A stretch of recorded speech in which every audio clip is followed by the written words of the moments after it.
Selamat pagi teman-teman, senang sekali bisa berjumpa dengan Anda kembali dengan saya Yudhya Antariksa ya dalam edubisnis.net, layanan pembelajaran video online tentang tema-tema mengenai personal development dan management skills.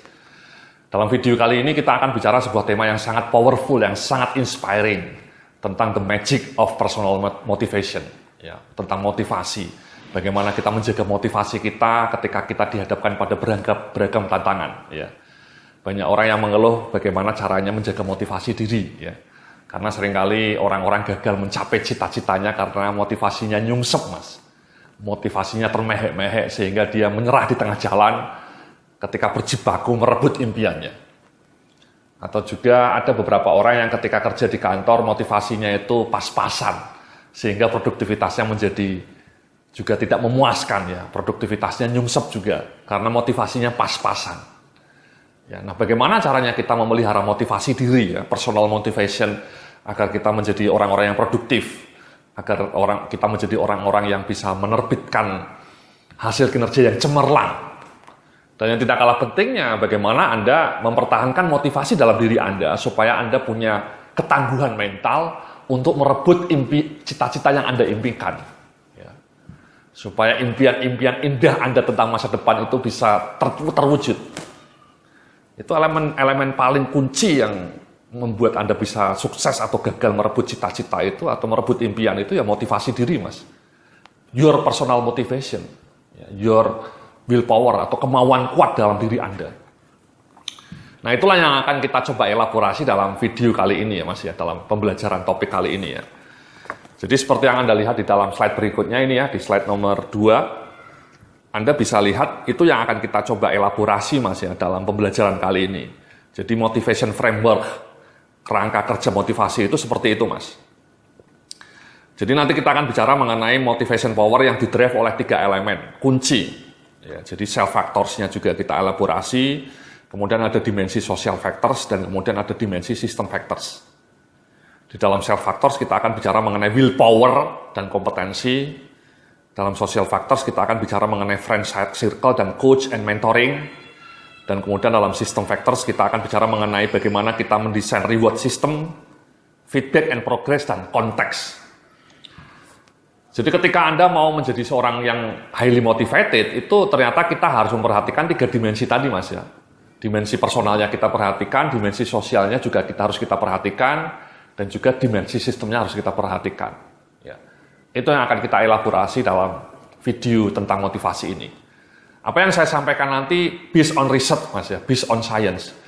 Jadi bukan hanya retorika, ya, retorika seperti motivator itu, ya, tapi semua uraian yang saya paparkan di sini itu based on temuan-temuan riset empirik yang berbasis data, ya, proven. Even so, saya akan menampilkan tips-tips yang bersifat praktikal, yang powerful, tapi based on research, ya. Bagaimana tips-tips powerful untuk menjaga motivasi kita, untuk membuat motivasi kita terus menyala-nyala. Ya. Nah, mari kita coba lanjutkan saja, ya, di slide berikutnya. Ini saya bicara mengenai elemen kunci dalam motivasi, yakni willpower. Ya. Jadi self willpower itu merupakan driver utama dari diri sendiri, ya, willpower, kemauan kuat Anda. Nah, riset menunjukkan bahwa prinsip willpower itu ternyata bekerja seperti reservoir air, Mas. Mudah habis terserap beragam tantangan kehidupan sehari-hari. Jadi ini sebuah temuan terbaru, ya, dalam ilmu motivasi, ya. Bahwa komponen utama dari motivasi itu memang namanya willpower, Mas, ya. Willpower, kemauan diri sendiri. Nah, sadly, ya, yang agak bad news, willpower itu prinsip kerjanya seperti reservoir air, Mas. Seperti cadangan tangki air itu. Dan cadangan tangki air itu mudah terserap habis ketika kita menghadapi berbagai situasi sehari-hari yang menuntut kesabaran. Misalnya Anda kena macet, Anda menghadapi antrian, Anda menghadapi rekan kerja yang annoying, Anda menghadapi bos yang tidak perhatian. Itu semua tanpa kita sadari menguras cadangan willpower kita, Mas. Ya. Itulah penelitian mengatakan bahwa hati-hati, ya. Jadi Anda itu memang kadang-kadang situasi sehari-hari Anda itu membuat willpower Anda terserap habis. Dan ketika willpower Anda terserap habis, motivasi Anda juga akan nyungsep, Mas. Akan hilang. Ya. Jadi kalau kita sering menghadapi kemacetan, di kantor kita menghadapi situasi kerja yang stressful, ya, menghadapi rekan-rekan di divisi lain yang tidak kooperatif, itu membuat cadangan willpower kita itu mudah terserap habis. Ya. Kenapa? Karena kita tidak bisa mengalokasikan willpower itu seperti kafling-kafling, Mas. Ya. Kita mungkin berpikir misalnya kita punya willpower-nya itu kita kafling jadi 3 bagian.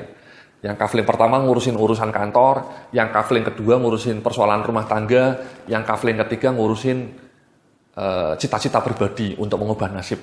Ya. Jadi harapannya Anda bisa mengalokasikan energi sendiri-sendiri.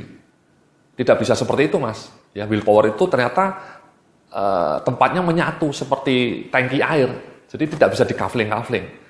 Begitu Anda menemui situasi kemacetan berjam-jam, begitu Anda menemui situasi di kantor yang menuntut kesabaran, itu cadangan tangki air Anda langsung menyusut.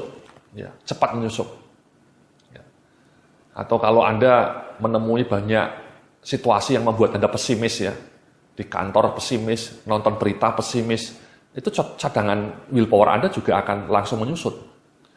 Itulah kenapa banyak orang mengeluh, kenapa kok saya motivasinya mudah hilang, Mas ya, mudah lemes, mudah tidak termotivasi. Apa yang salah ya? Nah, ternyata mungkin seperti itu, Mas. Willpower Anda tanpa Anda sadari lenyap, tercecer di jalanan ketika Anda kena macet berjam-jam, itu tercecer di jalanan. Atau mungkin situasi kantornya tidak kondusif, itu membuat motivasi Anda tergeletak mati. Ya. Atau mungkin di dalam rumah tangga ada peristiwa konflik dengan kerabat atau dengan pasangan hidup Anda, motivasi Anda juga bisa semaput. Ya. Masuk ICU motivasi Anda, Mas ya. Oke. Nah, makanya di dalam slide berikutnya ini Anda bisa lihat ya, saya menceritakan ada 3 willpower destroyers. Ya. Willpower destroyers, Mas. Jadi willpower destroyers itu adalah elemen-elemen yang merusak dengan mudah, merusak willpower Anda. Jadi yang pertama tadi seperti yang saya sampaikan ya, kemacetan, Mas. Yang kedua lingkungan kerja yang stressful dan pesimis, dan yang ketiga negative information and news. Jadi itulah riset-riset yang sudah membuktikan bahwa kemacetan itu memang cukup efektif, Mas, membunuh willpower Anda. Jadi emang ini dilema, Mas ya, kalau Anda kerja di Jakarta atau di Surabaya, sekarang crowded di Bandung, Jogja, macetnya sudah ampun deh ya. Nah, ternyata kemacetan itu memang sangat efektif untuk merobohkan willpower kita. Ya, itu memang dilema, Mas ya. Makanya kalau saya kerja, ketemu dengan klien, itu saya selalu berangkat dari rumah jam 5 pagi, Mas. Rumah saya di Bekasi. Jadi saya berangkat jam 5 pagi, sampai Jakarta biasanya jam 5:15. Berangkat jam 5 sampai Jakarta, kantor klien saya biasanya jam 6:15 atau jam 6:30. Nah, biasanya saya mangkal dulu, Mas, sarapan dulu di KFC atau di 7-Eleven.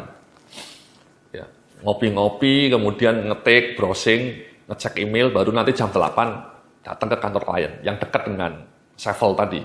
Ya. Itu cara saya untuk mengurangi kemacetan, Mas.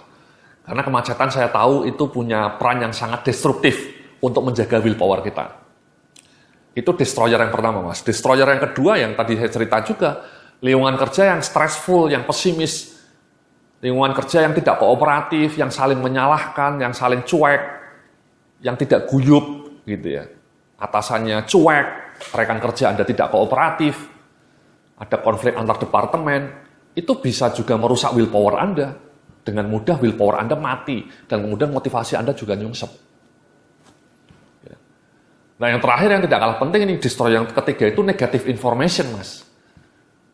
Jadi kita itu sering tanpa sadar menonton berita ya, baca media online, detik.com misalnya, atau misalnya media-media online lainnya, atau nonton televisi berita. Sayangnya berita-berita atau berita di televisi, di media online itu penuh dengan berita-berita negatif. Pembunuhan, korupsi, bencana, kelaparan, konflik, tawuran. Berita-berita yang mengabarkan kesuraman, Mas. Berita-berita yang kelam. Nah, again, berbagai studi menunjukkan kalau kita sering terekspos dengan berita-berita kelam seperti itu, kita mudah menjadi tidak termotivasi, Mas. Willpower kita juga akan turun. Ada sebuah eksperimen menarik ini, ada sekelompok respondennya itu diminta membaca berita-berita yang menyedihkan, Mas. Diminta nonton berita-berita yang menyedihkan, yang sampai menguras air mata. Nah, setelah itu dia disuruh melakukan kegiatan untuk mengerjakan tes kognitif, ya, tes kecerdasan. Terbukti Mas, orang-orang yang habis membaca berita-berita negatif seperti itu, kemudian ketika mengerjakan tesnya tadi tidak bertahan sampai akhir Mas. Sampai 5 pertanyaan sudah menyerah. Sementara orang yang sebelum eksperimen tadi diminta menonton berita-berita yang positif, film-film yang penuh dengan tawarian, itu bisa mengerjakan tes sampai selesai Mas. Jadi penelitinya mengatakan bahwa dampak dari berita-berita negatif, berita-berita yang menyedihkan itu, berita-berita yang mengundang emosi kadang-kadang itu sangat destruktif terhadap ketangguhan kita menjaga willpower. Ya. Jadi harus hati-hati itu dengan berita-berita seperti itu. Ya. Jadi itulah destroyer-destroyer yang bisa merobohkan willpower kita, Mas. Ya, yang membuat willpower kita nyungsep, termehek-mehek. Nah sekarang pertanyaannya bagaimana caranya? Bagaimana solusinya? Ya? Apa cara yang harus dilakukan supaya willpower kita, ya cadangan willpower kita itu bisa terus eksis, tidak nyungsep. Nah dalam video berikutnya nanti saya akan mengabarkan 5 tips yang powerful tentang cara bagaimana mengelola willpower kita, based on research ya. Jadi kita akan coba elaborasi itu dengan tuntas dalam video berikutnya setelah ini. Terima kasih.